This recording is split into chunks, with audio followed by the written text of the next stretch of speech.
जय हिंद दोस्तों, मैं अखिल शर्मा आपका स्वागत करता हूं आपके अपने प्यारे से परिवार आपकी रोज़गार में। आशा करता हूं आप सभी अच्छे हैं। प्यारे साथियों, कल हम पढ़ रहे थे कारक और कारक के हमने 8 प्रकार देखे, जिसमें हमने 3 कारक कल समाप्त कर लिए थे। बचे कारक को आज हम समाप्त कर लेंगे। कल हमने पढ़ा था कर्ता, कर्म और कर्ण कारक। आज हम पढ़ने जा रहे हैं संप्रदान कारक। जैसे कि मैंने आपको बताया था, कर्ता ने कर्म को कर्ण से, उसी प्रकार संप्रदान को या के लिए, यानी कि संप्रदान को हम लिख सकते हैं कि को के स्थान पर जहाँ के लिए प्रयोग हो वहाँ संप्रदान कारक होगा। तो स्टार्ट करते हैं संप्रदान कारक।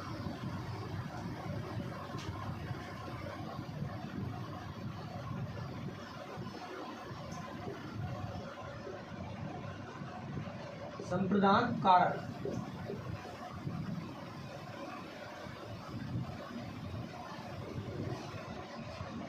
लिखेंगे जहां पर को के स्थान पर के लिए प्रयोग हो। इसकी विभक्ति चिन्ह है को या के लिए, यानी कि कर्ता ने कर्म को कर्ण से संप्रदान के लिए या हो। तो लिखेंगे जहां पर को के स्थान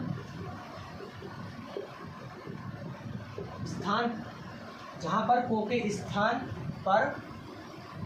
स्थान पर के लिए प्रयोग हो वहाँ संप्रदान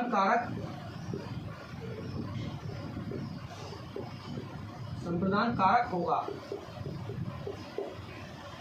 यानी कि जहाँ पर भी को आए वहाँ को के स्थान पर के लिए प्रयोग होना चाहिए, वहाँ पर संप्रदान कारक होगा।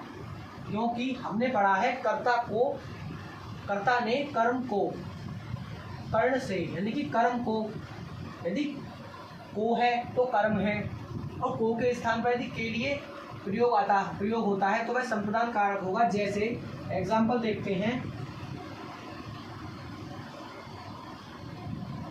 जैसे राम फल खरीदने को बाजार गया।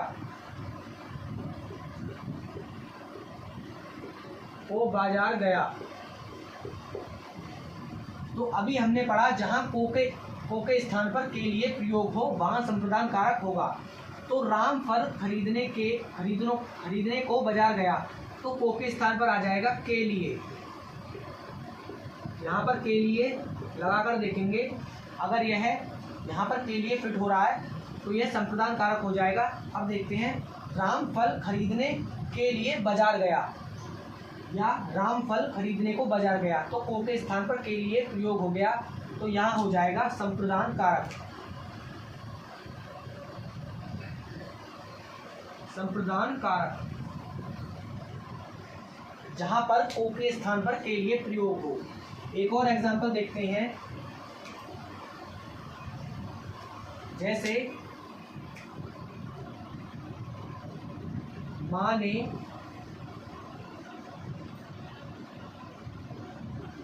बच्चों को खिलौना लिया। माँ ने बच्चों को खिलौना लिया, तो यहाँ पर को के स्थान पर के लिए लगाएंगे, के लिए, तो ये हो जाएगा माँ ने बच्चों के लिए खिलौना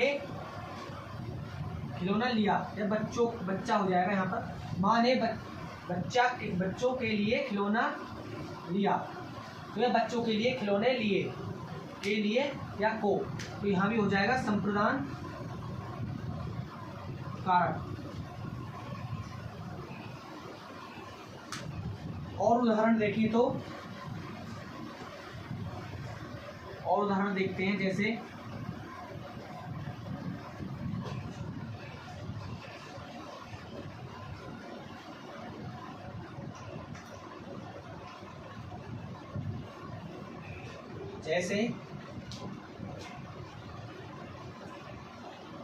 रमेश पढ़ने स्कूल जाता है।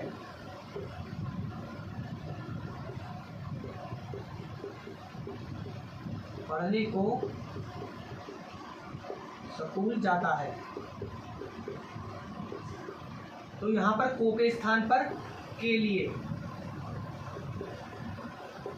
तो ये हो जाएगा रमेश पढ़ने के लिए स्कूल जाता है। तो यहाँ भी संप्रदान कारक होगा।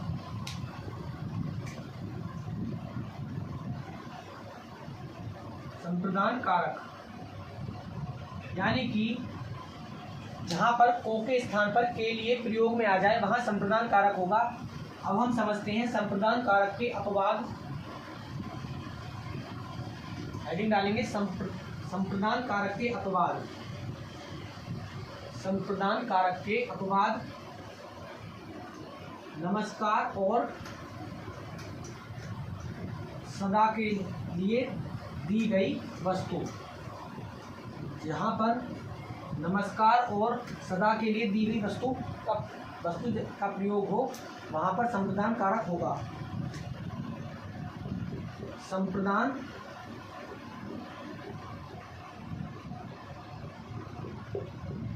कारक के अपवाद नमस्कार और सदा के लिए दी गई वस्तु।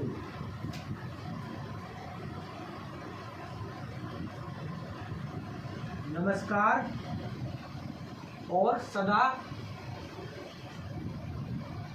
के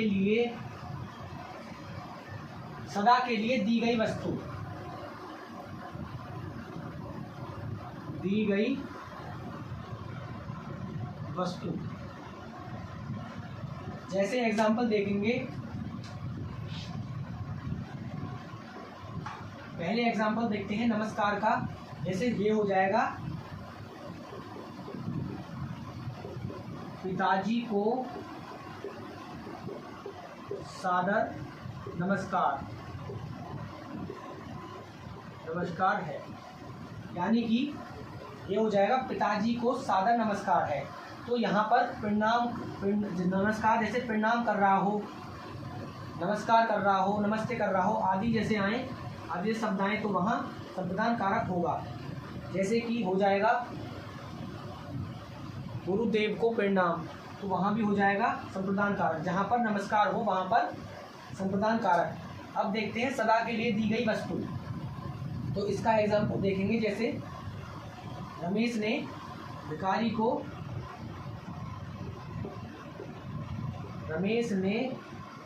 भिखारी को कंबल दिया। भिखारी को कंबल दिया यानी कि जो वस्तु सदा के लिए दी जाए वो वापस ना ली जाए, वहाँ पर संप्रदान कारक होगा।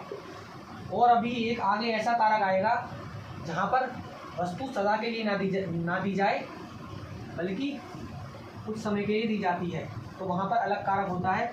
अभी हम पढ़ रहे हैं संप्रदान कारक। संप्रदान कारक के अपवाद नमस्कार और सदा के लिए दी गई वस्तु। सदा के लिए दी गई वस्तु जैसे रमेश ने भिखारी को कंबल दिया, तो भिखारी को कंबल दे दिया, अब ये वापस नहीं होगा। और जैसे राम ने ब्राह्मण को दान दिया, यानी कि राम ने ब्राह्मण को दान दे दिया, तो यह वापस नहीं होगा। तो इसमें हो जाएगा संप्रदान कारक। इन तीनों में हो जाएगा संप्रदान कारक।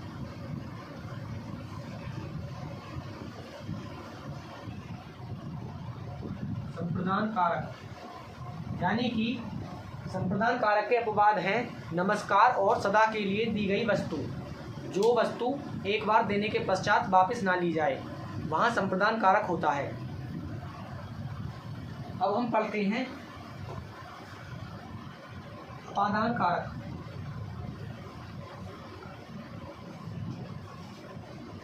हम 4 कारक पढ़ चुके हैं और 4 ही हमारे कारक बचे हैं।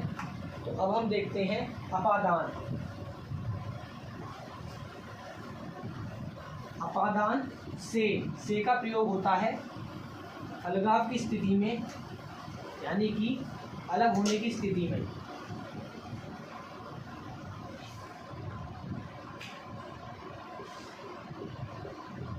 अपादान कारक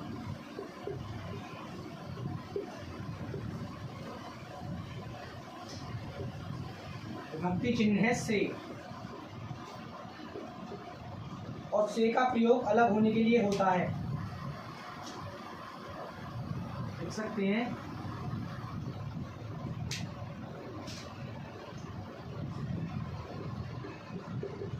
यहाँ पर से का प्रयोग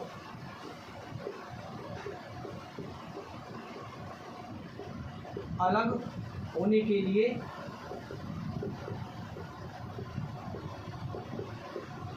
होता है। जैसे एग्जांपल देखेंगे, से का प्रयोग अलग होने के लिए, यानी कि पेड़ से पत्ते गिरते हैं, यानी कि पेड़ से पत्ते गिरते हैं तो पेड़ से पत्ते अलग हो गए, गिरते हैं, यानी कि ये अलग होने की स्थिति में आता है। पेड़ से पत्ते गिरते हैं तो पेड़ से पत्ते अलग हो गए, तो यहाँ पर हो जाएगा अपादान कारक। और देखें तो गंगा हिमालय से निकलती है, गंगा हिमालय से निकलती है तो गंगा हिमालय से अलग हो गई, तो यहाँ भी हो जाएगा अपादान कारक। और जैसे देखें एग्जाम्पल, जैसे बंदर छत से कूद गया,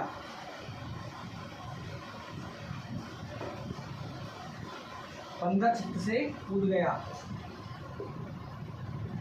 बंदर छत से कूद गया, यानी कि बंदर छत से अलग हो गया, तो यहाँ भी हो जाएगा अपादान कारक। तो इन तीनों में है अपादान कारक।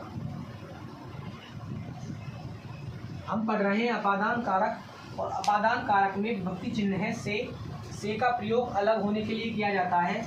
जैसे कि एग्जाम्पल हमने देखे। अब हम देखते हैं अपादान कारक के अपवाद।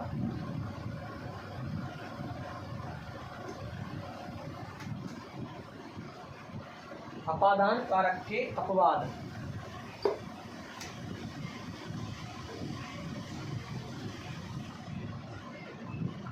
अपादान कारक के अपवाद तुलना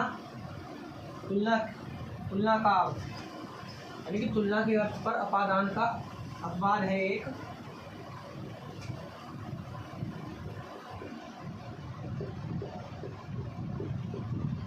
अपादान अपवाद तुलना का अर्थ, तुलना के अर्थ में, तुलना के अर्थ में जहाँ पर तुलना हो। जैसे एग्जाम्पल देखें, एग्जाम्पल में हो जाएगा, जैसे शिवानी कक्षा में सबसे सुंदर है, कक्षा में सबसे सुंदर है,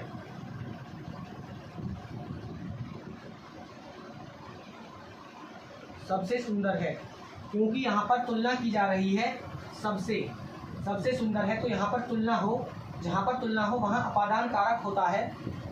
और एग्जाम्पल देखें, जैसे सुरेश राम से लंबा है, यहाँ भी सुरेश और राम में तुलना हो रही है, तो जहाँ भी तुलना होती है वहाँ अपादान कारक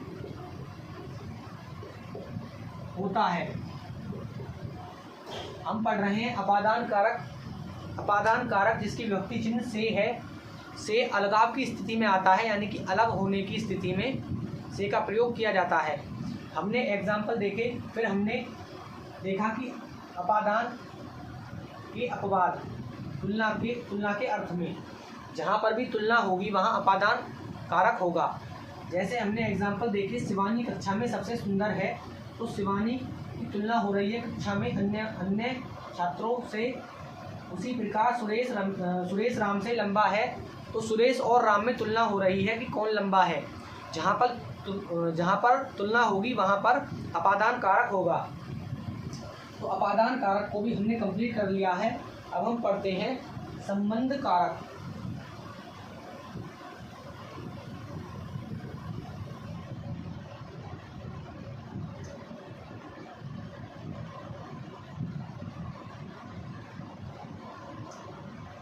संबंध कारक जिसकी विभक्ति या कारक चिन्ह है का, की, के, रा, री, रे आदि। जहाँ पर संबंध का, अब डालेंगे हम संबंध कारक।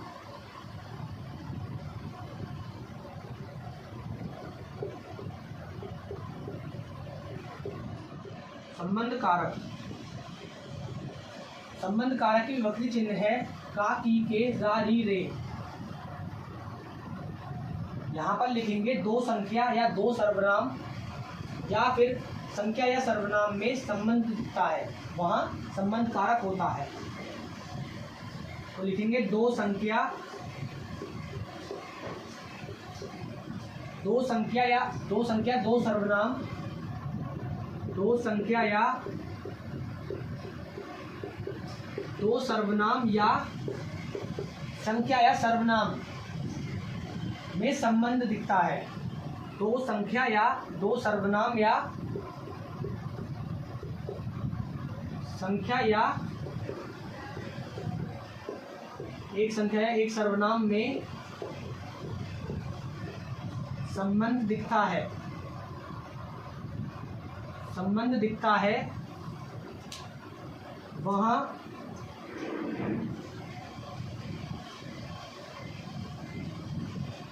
संबंध कारक होगा। इसकी विभक्ति चिन्ह है का, की, के, रा, री, रे आदि। तो हमने अभी देखा कि दो संख्या या दो सर्वनाम या संख्या या सर्वनाम में संबंध दिखाई देता है, वहाँ संबंध कारक होता है। एग्जाम्पल के तौर पर समझेंगे, जैसे यानी कि दो संख्या दो सर्वनाम या एक संख्या एक सर्वनाम में संबंध दिखाई दे, वहाँ पर संबंध कारक होता है। जैसे यह लिख सकते हैं, यानी कि संख्या और सर्वनाम हो तो लिख सकते हैं यह राम की कार है। यह राम की कार है, क्योंकि दो संख्या दो सर्वनाम या संख्या या सर्वनाम में संबंध हो, वहां पर संबंध कारक है। तो यानी कि ई के आधार पर यह राम की कार है, तो यहाँ संबंध कारक होगा। और देखें, जैसे दशरथ के 4 पुत्र थे, दशरथ के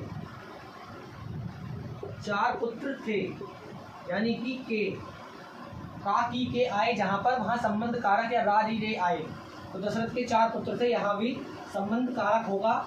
और जैसे बात करें, यह भी हो जाएगा यह मेरी बाइक है, यह मेरी बाइक है, क्योंकि जहां संख्या और सर्वनाम में संबंध हो वहां संबंध कारक होगा। तो इन तीनों में संबंध कारक होगा। इसकी विभक्ति चिन्ह का, की, के, रा, री, रे आदि है। अब हम बात करते हैं संबंध कारक के अपवाद की। जैसा कि हमने संप्रदान कारक में पढ़ा था, जब वस्तु सदा के लिए नहीं दी जाती तो वहाँ संप्रदान कारक होता है, परंतु जब वस्तु सदा के लिए दी जाती है तो वहाँ संप्रदान कारक होता है। लेकिन जब वस्तु सदा के लिए ना देकर कुछ निश्चित समय के लिए दी जाती है या वापस ले ली जाती है तो वहाँ संबंध कारक होता है। संबंध कारक का यही अपवाद है, जब वस्तु सदा के लिए ना दी जाए तो वहाँ संबंध कारक होगा, परंतु जब वस्तु सदा के लिए दी जाए तो वहाँ संप्रदान कारक होगा। तो इसका अपवाद है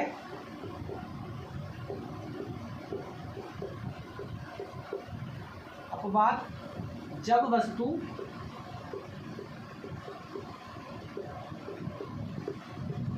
सदा के लिए ना दी जाए, नहीं दी जाए या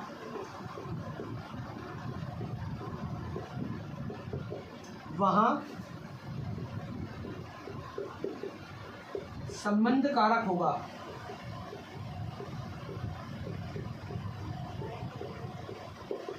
परंतु जब वस्तु सदा के लिए दी जाती है तो वहाँ संप्रदान कारक होता है, और जब सदा के लिए ना दी जाए तो वहाँ होगा संबंध कारक। जैसे एग्जाम्पल के तौर पर समझे,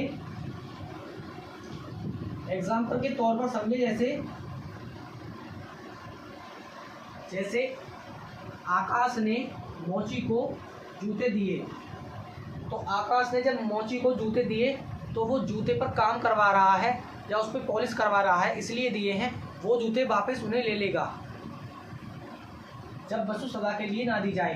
तो जैसे आकाश ने मोची को जूते दिए, आकाश ने मोची को जूते दिए, क्योंकि जूते कुछ समय पश्चात वो वापस ले लेगा।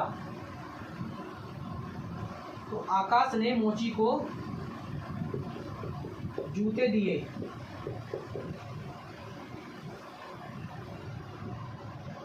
क्योंकि वह जूते पर काम करवा रहा है, इसलिए जब वस्तु सदा के लिए नहीं दी जाती तो वहाँ संबंध कारक होता है।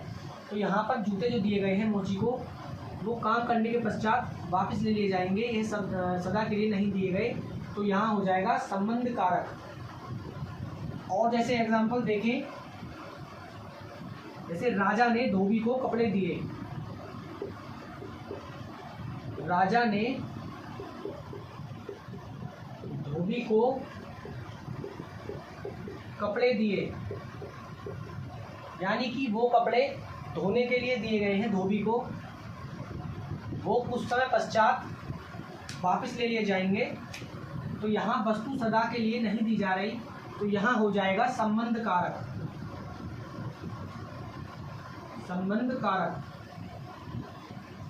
संबंध कारक का अपवाद ही यही है कि जब वस्तु सदा के लिए ना दी जाए। तो हमने अब तक कर्ता, कर्म, कर्ण, संप्रदान, अपादान और संबंध कारक पढ़ लिए हैं। अब हमारे बचते हैं दो कारक, अधिकरण और संबोधन। हम अब स्टार्ट करने जा रहे हैं अधिकरण कारक।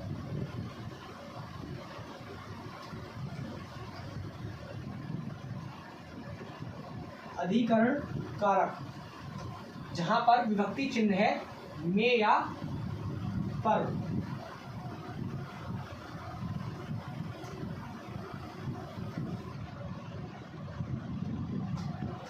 में या पर।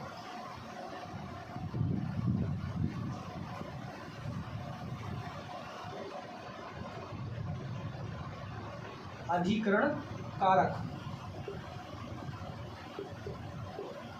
अधिकरण कारक। अधिकरण कारक में विभक्ति चिन्ह है में या पर, में या पर कारक चिन्ह या विभक्ति चिन्ह।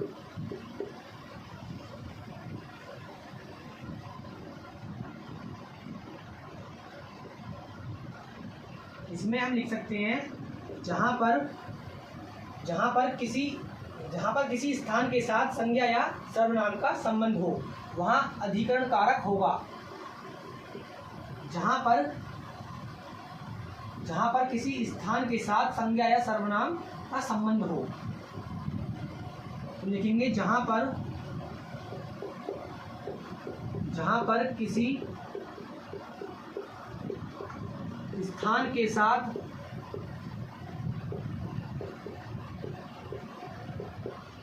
संज्ञा या सर्वनाम का संबंध हो वहां अधिकरण कारक होगा।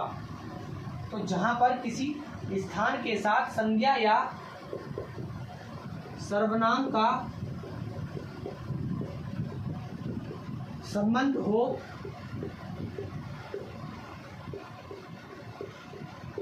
वहां अधिकरण कारक होगा।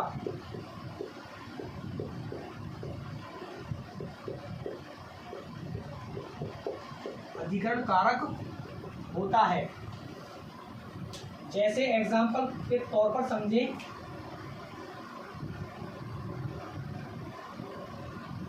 हमें साफ साफ बताया गया है जहां पर किसी स्थान के साथ संज्ञा या सर्वनाम का संबंध हो। तो एग्जाम्पल के तौर पर देखेंगे, बिल्ली पेड़ पर बैठी है। बिल्ली पेड़ पर बैठी है। अधिकरण में या पर, जहां पर में या पर भी आ जाएगा वहां अधिकरण कारक होगा। तो बिल्ली पेड़ पर बैठी है और किसी स्थान के साथ संज्ञा या सर्वनाम का संबंध हो, तो बिल्ली का संबंध है पेड़ पर बैठने से। तो बिल्ली पेड़ पर बैठी है, तो पर अधिकरण में या पर आ जाए वहां अधिकरण, और संज्ञा सर्वनाम के साथ किसी स्थान का संबंध हो वहां पर अधिकरण कारक होगा। तो बिल्ली पेड़ पर बैठी है, तो यह उदाहरण हो जाएगा अधिकरण कारक का। जैसे और देखें, किताब मेज पर रखी है। किताब मेज पर रखी है, पर स्थान का बोध है, संबंध है, तो यहाँ पर हो जाएगा अधिकरण समास। जैसे कपड़े अलमारी में रखे हैं, तो में आ गया, कपड़े अलमारी में रखे हैं। में या पर का प्रयोग हो वहां अधिकरण कारक होगा।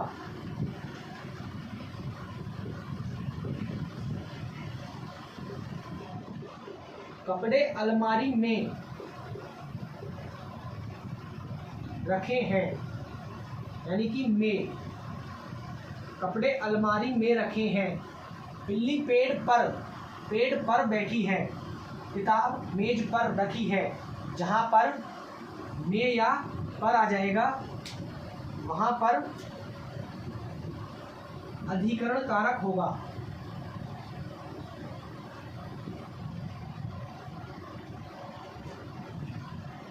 अधिकरण कारक में व्यक्ति चिन्ह है में या पर। अब हमारा एक और लास्ट कारक बचता है, वो है संबोधन कारक, जिसमें हे, हो, हा आदि जैसे शब्द आते हैं संबोधन करने वाले। संबोधन कारक पढ़ने के पश्चात हम कारक चैप्टर को कंप्लीट पढ़ चुके होंगे। अब हमारा अंतिम कारक बचता है संबोधन कारक। तो समझते हैं संबोधन कारक को, जिसमें विभक्ति चिन्ह है संबोधन, जैसे हे, हो, हा आदि।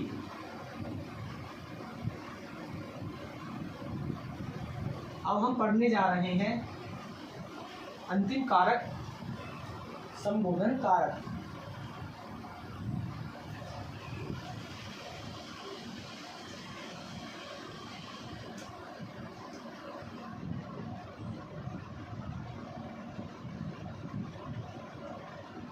संबोधन कारक।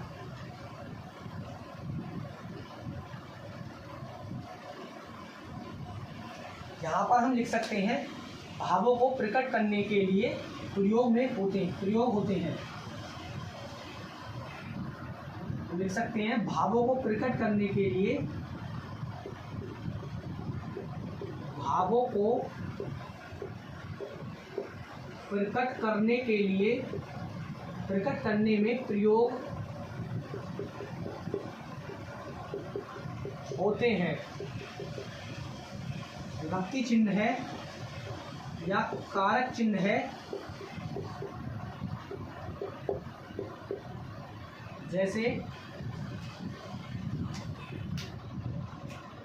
जैसे हे,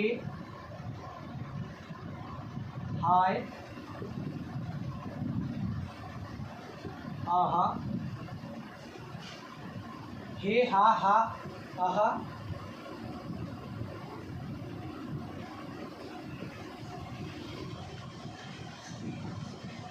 अरे आदि।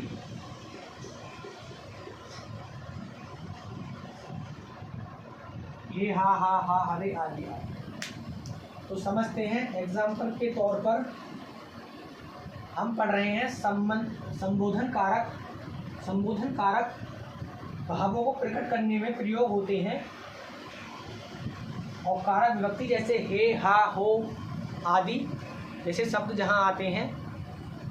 तो एग्जाम्पल के तौर पर समझते हैं, जैसे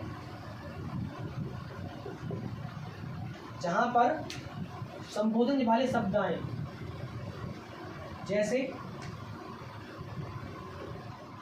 वाह तेरी तो मौज आ गई, मौज आ गई। जैसे किसी को कोई वस्तु पा जाए और उससे हम कहें वाह, यानी कि ये संबोधन शब्द है वाह, वाह तेरी तो मौज आ गई। उसी प्रकार